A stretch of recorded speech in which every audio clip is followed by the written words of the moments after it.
giỏi thế. Ôi, giỏi thế.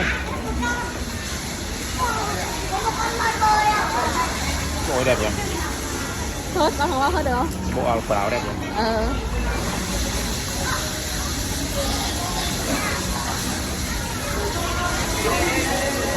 Bắt đi bắt cá. Úi giời. Cũng chộp ấy. Vớt này. Ai kia. Để cái to ấy. Thì cả em có 2 cái kìa. Để như thằng kia kìa, to này.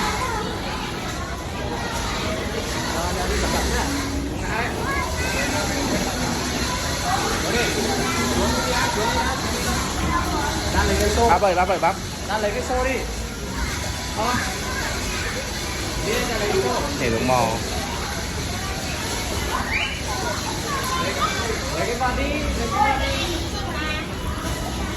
Có cái xô lên. Lấy cái xô vào đi.